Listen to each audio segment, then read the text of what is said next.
Tonight, a crackdown on fireworks. More police resources and new firework control zones to tackle violent incidents around bonfire night. Officers say they will be prepared.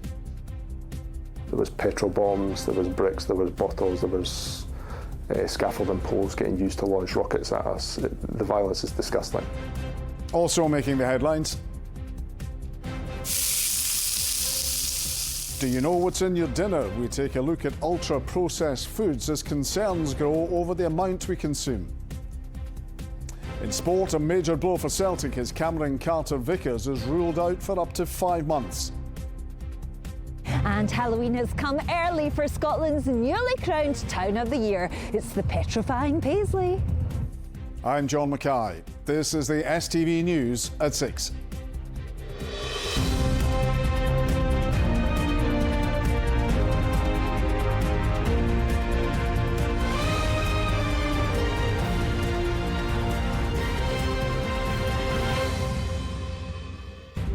Good evening. Police Scotland has said it's ready to put more resources than ever into tackling violent incidents around bonfire night. Over the last few years, emergency service crews have experienced targeted attacks with fireworks and petrol bombs. Fireworks zones will soon be in place in Glasgow and Edinburgh, and senior officers have vowed to catch and prosecute anyone using fireworks to cause harm, as Laura Piper reports. This is the level of protection now required to police our streets on bonfire night, with emergency service crews increasingly targeted with violence. This will protect us from most objects that are thrown at us. Certainly our experience of bonfire night was bricks, bottles, pans, everything, and that takes a fair bit of impact and it's pretty robust. If you tuck your visor into the chest, the flames will just go right over the top of you. 2023 was the first time I've really experienced the level of violence that we saw on that night. There was petrol bombs, there was bricks, there was bottles, there was scaffolding poles getting used to launch rockets at us. The violence is disgusting, and I've never ever seen that throughout my 23 years of service. This is a different level of violence. Last year, there were over 60 arrests after serious incidents in Dundee, Glasgow and Edinburgh, leading to this year's police operation being given more resources than ever. We still saw a lot of really unacceptable behaviour across Edinburgh and Glasgow, open criminality, people attacking their own communities and damaging properties. As we move now into the period just around bonfire night, you're going to see a very, very significant policing presence in areas that previously saw disorder. You're being video and audio recorded. Police will have body-worn video cameras and air support, as well as fireworks control zones in Glasgow and Edinburgh, backed by the Scottish Government. I am confident that we will see a decrease, but as I say, any incident is unacceptable. In 2024, 2025, whatever, if it's disruptive to our communities, it is unacceptable, and this is where Operation Moonbeam comes into place. But in communities where bonfire night crime has become an annual event, there are concerns that this year may be no different. In Pollokshields last year, fireworks were set off under cars, and today streets here are already showing evidence of fireworks use. We've been here for 15 years. And it's worse. It's getting worse. It really has got worse. The fireworks are an absolute pain. I've got a dog, so it disturbs them, so anything that might help. We need more police presence and more authority. In the last 2 weeks, there has already been large-scale disorder involving up to 50 young people in Cowdenbeath. 8 teenagers have since been arrested, including one 13-year-old girl charged with the alleged assault of a police officer. Police say ultimately public help at this time is crucial. They are urging anyone who knows or suspects someone planning attacks on emergency crews to call 101 or Crime Stoppers anonymously. Well, this is Hay Avenue in Niddrie, one of the areas set to become an active fireworks control zone from next Friday. This is a street which has seen serious levels of violence over recent years, with police being deliberately targeted with fireworks and bricks despite restrictions. Council leaders here say they still believe that fireworks zones can play a part in helping to keep communities safe. Now, from the 1st of November onwards for around 10 days, days there will be fireworks zones active in parts of Edinburgh and in Glasgow, basically meaning that any member of the public will not be allowed to set off fireworks within those designated areas. There are 9 zones set for Edinburgh, double that of last year, and this year for the first time 3 set for Glasgow. Now, residents in this area have told us all they can do is wait and hope that this year their streets remain safe. Laura Piper reporting. The Scottish Government has been accused of being utterly irresponsible in the way it tried to implement its deposit return scheme for drinks containers. The Court of Session has been hearing evidence in the case of a waste management company that is seeking more than £50 million in damages over the scheme. Our senior reporter Gordon Cree was in court. Alistair Jack was Scottish Secretary in the Conservative government from 2019 to 2024. In that role, he refused to give an exclusion under the Internal Markets Act for the Scottish DRS scheme. Did you try to sabotage the Scottish Government over DRS? No, I'm a big fan of DRS, and as I said in court, I hope we'll be having a DRS scheme in 2027 across the United Kingdom. How do you assess their efforts to get to this point, though? I can't comment on the case because I've just given evidence. I'm not allowed to comment further. In that evidence, he said he'd had concerns about the impact on business and consumers having different arrangements in Scotland and the rest of the UK could have had. On the Scottish Government's attempts to secure that exclusion, Lord Jack told the court it was not their first rodeo, which is why I couldn't understand why they made such a hash of it. He added that it was utterly irresponsible not to tell companies that were spending money what the whole story was. Biffa Waste Management set up this facility in 2023 in anticipation of the scheme. The company had signed a contract with DRS administrators Circularity Scotland to provide the logistics for collecting and counting plastic, metal and glass drinks containers. Biffa says it spent millions putting infrastructure in place. It regarded a letter from the then Scottish Government Minister Lorna Slater as pressure to go ahead. She gave evidence this afternoon. Miss Slater was asked about the letter by Biffa's KC Roddy Dunlop. It was pointed out to her she'd written, signing and announcing this contract would be a major vote of confidence. It was put to her that the aim of the letter was to persuade Biffa to sign a contract. She replied, I think it was to give Biffa comfort. Maybe it helped persuade Biffa. It doesn't include anything that wasn't a matter of public record, so I'm not sure how persuasive that was. When she was pushed, why are you so reluctant to accept it was put forward to persuade them to sign a contract? She said, I don't know how they were viewing it. There was no new information in it, so I don't know how persuasive that was. Miss Slater will resume giving evidence on Tuesday. Gordon Cree, STV News, Edinburgh. Do you know exactly what's in your dinner tonight? Could it be made up of what are known as ultra-processed foods, or UPFs? These are foods with little nutritional value and are high in salt, fat, sugar and additives. There are warnings that children, especially those from deprived areas of the country, are consuming an alarming amount. Well, our reporter Vanessa Taft joins us now to explain a bit more.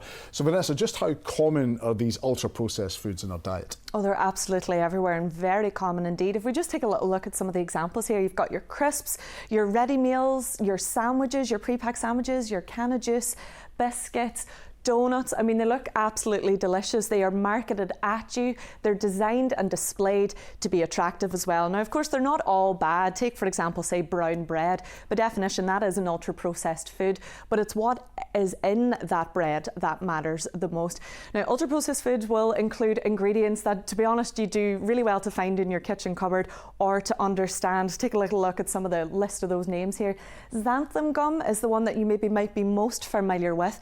It is something that gives your bread a longer shelf life, for example. It's an emulsifier, stabilizers, things like that.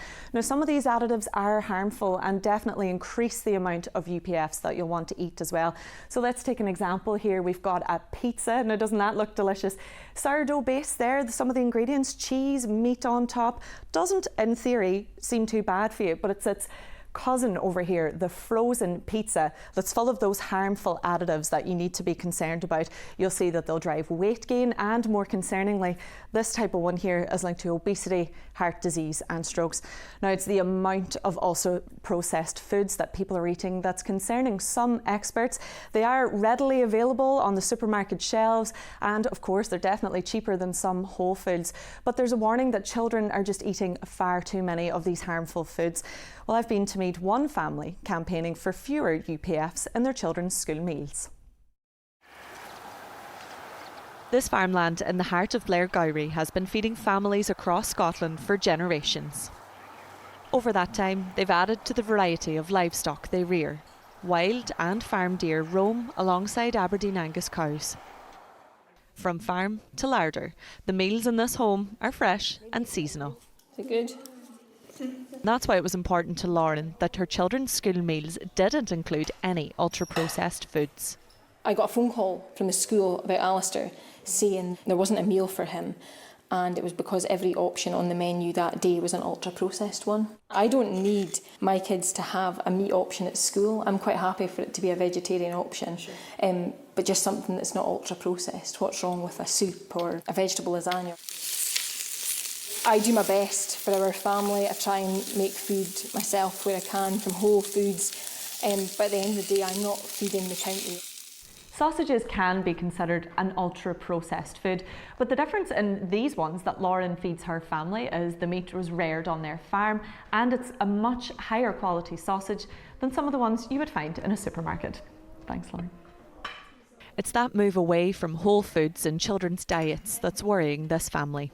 It's a wee bit of a kick in the teeth when you see products advertised using some of the same terminology that would be used for a lot of the traditional products that would be produced from meat, and the quality doesn't nearly compare. There's a lot that's been done by the media and the marketing to try and make a lot of these processed foods more attractive to the consumer, and they've certainly done a very good job of that, but to the detriment of real, proper whole foods, which we're so good at producing in this country. Healthy and easy to follow recipes are on the menu at this community cooking class. It encourages budget-friendly, fresh foods instead of microwave meals. And that's your dinner then, isn't it? That's it already. Great. Easy peasy. Easy peasy squeezy. But really, it's not always easy for people like Frank who live alone.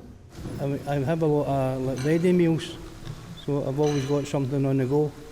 But now and again I'll splash out and I'll try some, go for something different. There can be a fear of how to use those ingredients properly, and so sometimes it's easier just to reach for the ultra-processed food that is everywhere. Cranhill's also a food desert, so it's really hard for people to get simple, healthy ingredients. We're trying to remove those barriers, take them away, provide fresh fruit and vegetables here for people to buy at a reasonable price or to give away to them. And the amount of UPF Scotland's young people are consuming is increasing year on year. The current trajectory is not only is it a massive health cost, it's also a productivity and economic cost. And in terms of children, we are at serious risk of growing a generation of children that are starting their adult life overweight.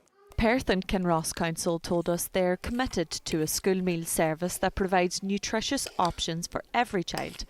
Fresh will always be best in this family home. It's outside this setting where it seems to be a less appetising prospect. Vanessa Taff, STV News. Police are investigating irregularities in the finances of the Ullapa Party. A statement from the force said the issue was reported in May, 2 months after Kenny McCaskill beat Ash Regan for the leadership of the party. An Ullapa spokesperson said a number of internal financial and administrative irregularities have come to light following a review. Police Scotland says investigations are ongoing. A woman has appeared in court charged with the murder of a man whose remains were found at Loch Lomond. Graham Wright's remains were discovered near Firkin Point last month. Linda Kelly made no plea at Glasgow Sheriff Court earlier. 2 other people have already appeared in court in connection with the 38-year-old's death. 3 councillors in Glasgow have defected from the Scottish Greens to Jeremy Corbyn and Zara Sultana's Your Party. They have become the group's first elected representatives in Scotland. 2 Glasgow MSP candidates and 3 West of Scotland MSP candidates have also joined from the Greens. The fact that we've got 3 Green councillors who have defected tells us that there is a genuine appetite and people are looking at your party with seriousness, knowing that it is a real contender, whether it's in local government, whether it's in the Scottish Parliament or Westminster in a few years' time. Scotland's high streets are facing a nervous wait to see if shoppers return as the Christmas season approaches. That's after the number of us heading to the shops in Glasgow and Edinburgh fell last month compared to last year. However, data from Glasgow City Council suggests that those of us who are hitting the high street are spending more than we used to. Ollie Dickinson has been finding out more. The number of people visiting Scotland's shops slumped last month as stormy weather put shoppers off. Footfall decreased by 2.3% in September year on year, with Glasgow and Edinburgh both seeing similar drops. Those figures, however, are set against Glasgow City Council data, which shows a near 10% rise in the amount of money being spent when people came in to the city centre. Well, it could mean that less people are coming into the high street, but they are actually spending more, or it could mean that the geographical location considers more than just a few high streets. It depends on what you're measuring. If you're measuring a few high streets and their footfall, then that's exactly what you're looking at. To then compare that to the wider area, you would have different figures. So that could explain why you've got a different figure for footfall, which might not look as impressive as the sales themselves. In Glasgow, the City Council have been trying to breathe new life into what used to be known as the Golden Z, Sauchiehall Street, Buchanan Street and Argyle Street.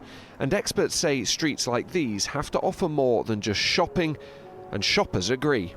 I still go to shop, I don't do anything online. Don't do anything like that. And would you come into town over a shopping centre to do that? Yes. Probably buy the bigger ticket items online, probably the smaller items on shops, probably. But we're going to see Shrek today as well, so we're in as well to see that and get a wee bite to eat. Yeah, it's just a bit funner, I think, than just like scrolling online. Yeah, you can actually see it like in person. Yeah. We always come for food. We'll end up, if we're in town, we'll end up getting food. I go to the conservatoire, so I'm here every Sunday, and I do find myself spending quite a bit on lunch. Meanwhile, in Edinburgh, it's hoped that visitors to its famed Christmas markets will drive a bumper festive period to end a difficult year. I think we've seen in the last couple of years, Edinburgh's consistently done very well. It's got a lot of attractions. It also gets a very huge international trade and tourist trade. Glasgow has probably done better at its nightlife. It's not had quite so well on the retail offer, and there's still opportunities there to continue kind of pushing towards it, making Glasgow that destination. Striking a smart balance between premium destinations, must-have brands and bargain retailers will be key to our high streets as the new year rolls in. Developing a long-term strategy, though, will keep the hearts of our cities beating for years to come. Ollie Dickinson, STV News. Rahman has the sport and a fascinating weekend ahead. Absolutely, John. Top of the table clash at Tynecastle. Really looking forward to this one. Hearts going great guns. Celtic less so in the league, but they did get their Europa League campaign up and running last night, but the win came at a very heavy cost.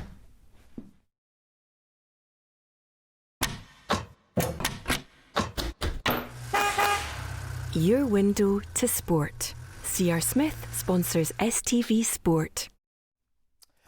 Good evening. Ahead of the top of the table clash at Tynecastle this weekend, Celtic have been dealt a major blow after Cameron Carter-Vickers was ruled out for up to 5 months with an Achilles injury sustained in the 2-1 win over Sturm Graz in the Europa League last night. Hearts going to Sunday's showdown in fine form. They hold a 5-point lead over the champions. Defender Stuart Finlay says they're blocking out any outside noise. Jimmy Borthwick reports. As you said, a spark into the team. So I hope that every player and we can use this as an inspiration. Hearts are blazing a trail in the Premiership, capitalising on Celtic's dropped points. But they're entertaining no notion that the champions will travel east in a vulnerable state this Sunday. There's a lot of outside noise that surrounds Old Firm. There's always going to be, whether it's good or bad. I want to focus from our sort of point to be how well we've done and how well we can continue to do if we keep putting in the performances that we have. And as I said, you can say there's unrest, you can say what you like. At the end of the day, we're going to be playing against a top side on Sunday. Through 8 games, Hearts have collected 22 out of a possible 24 points and are the Premiership's top scorers with 19 goals. I think we feel ready. I think the supporters feel ready for it, Tynecastle will be ready for it, and we just got to hopefully we can put in a good result, because regardless of what we've done previously in the previous games, and there's good references and some good performances up until now, it doesn't guarantee anything that, you know, when you play Celtic you've got to be on point, and we're going to have to play really well to get anything from the game. Following their defeat to Dundee, Brendan Rodgers' men fell to 5 points behind the league leaders. It's still very, very early. You know, I would expect us to get better as we move along. We've been so inconsistent. You can see tonight, if we can reach these levels against good sides, then we will only get better.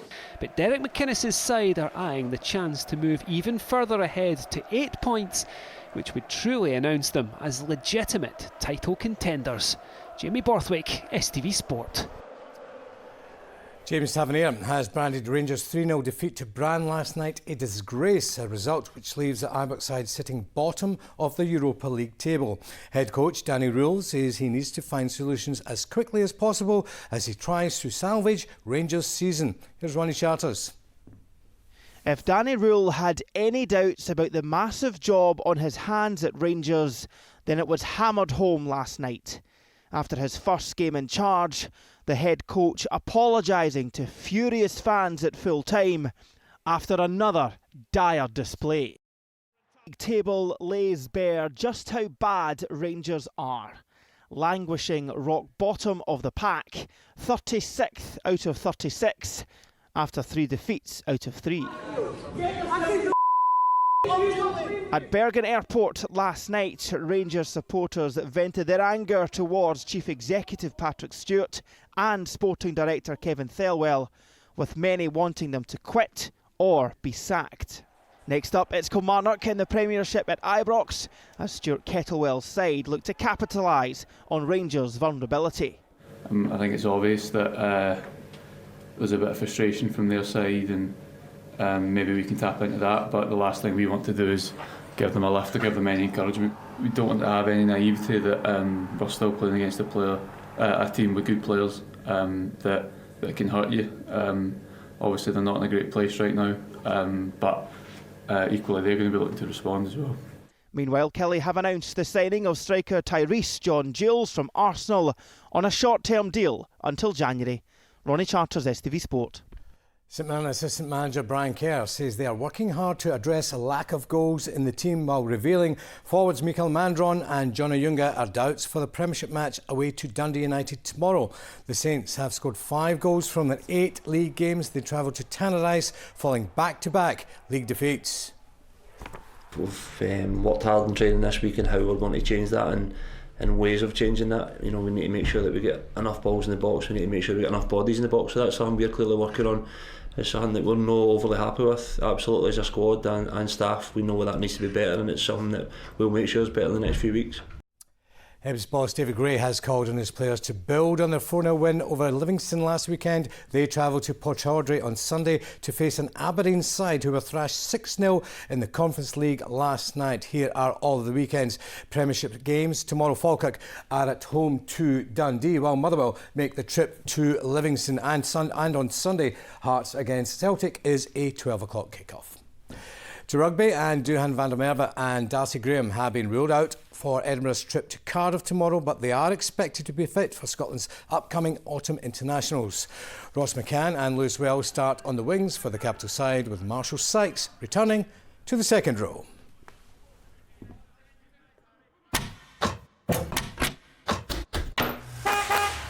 Your window to sport. C.R. Smith sponsors STV Sport. Sean has the weather, and you've been seeing some fancy clouds. Not just me, a few people have spotted them. Cirrus flocus, vibratus, intortus, and duplicatus. Need to be careful, they'll turn into a toad. It's a magic spell. But yes, these are actually real clouds, cloud types of cirrus, high-level cloud. Diane and her little doggy Fudge this morning spotted them earlier on, and as I was leaving work yesterday, it was still daylight. I got off a wee bit early. You can see we've got these high cirrus clouds, and they're stretched a bit, and that's because of that storm that's been crossing England and moving into Norway, giving us a stronger wind at higher levels. So we had those funny-looking cirrus clouds, but just a lot of grey cloud around today. Let's look at the forecast. Wet by the coast, with a high chance of sun and splashing. TUI sponsors STV Weather. Well, we've had lots of rain today around the east of the country, all thanks to this weather front here, which has been bringing in a lot of rain to eastern areas. The rain's been a bit more showery here further west. A lot of dry weather with clear spells through tonight, but we still hang on to that keen northerly wind, still driving some showers down across the Hebrides, Kintyre, Arran, maybe into mainland Ayrshire. But for most of us, dry, clear. The likes of Abington, Biggar, around the likes of Cooter and West Linton. Temperatures could be down to, say, about 3 or 4 degrees Celsius. A little bit of shelter here, so a cold night to come further south. Now, tomorrow, I've been saying this all week, we go into a northerly. OK, it's a cold direction, but for most of us, that's a great direction because it means it's going to be largely dry with lots of sunshine tomorrow, apart from across the Hebrides. Now, we've got the brunt of that northerly tomorrow, so it's going to feel cold in that wind tomorrow. There'll be a good scattering of showers around the west as well. But as we move a bit further east, though, we get into the sunshine. So a lot of dry, crisp, sunny weather. Look at that. Paisley, Glasgow, North Lanarkshire, lots of blue skies tomorrow. The temperatures are 7 degrees. OK, it's going to be on the cold side, but what a beautiful day. It's going to be one of those lovely, crisp autumn days, crunching through the leaves. Chilly old night to come tomorrow night, mind you. But as I say, feeling colder in that wind, especially around the west coast. Sunday, not so nice, though, because it does turn a bit milder, but we'll see rain coming in from the west. Bye-bye. TUI sponsors STV Weather.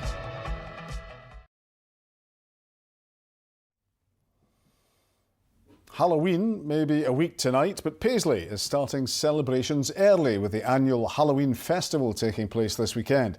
It comes as Paisley was named Town of the Year today, with events like this contributing to the regeneration and revival of Scotland's largest town. Laura Boyd has got on her broomstick and is live there for us now. Well, John, I have parked up the broomstick because there's so much going on here in Paisley. As you say, the annual Halloween celebrations, but also celebrations because it has indeed been crowned Town of the Year. And it's not hard to see why. Pauline, you're from Renfrewshire Council. What does this accolade mean? We're absolutely delighted. Events like this are a key part of our cultural regeneration journey. And the parade is a massive part of this. So tell me a bit about what people can see. So tonight the parade's going to have over 400 community participants and it's celebrating children's books and films, so hopefully people will see some of their favourite characters tonight. And it's always so well attended. Thousands of people come along and hundreds of people take part in the parade, just like Rob, our juggler here from Circus Alba. Rob, tell me a bit about what it means to take part in this. Oh, it's absolutely amazing. It's one of our favourite events every year. The audience here is fantastic. They put so much effort in and yeah, luckily the weather's with us tonight. It really is, and they travel from all around the country to come here.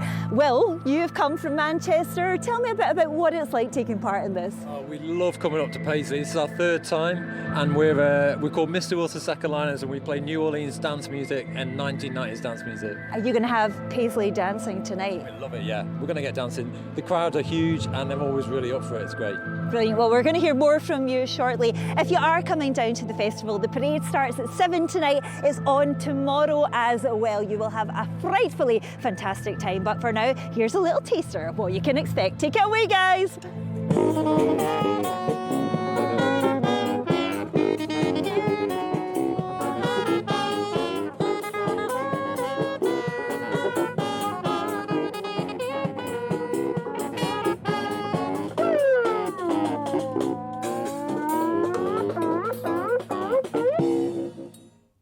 Looks great. You'll need to hurry if you want to get along for the parade, though. That's it from all of us here. Have a fantastic weekend. Thank you for watching. Good night.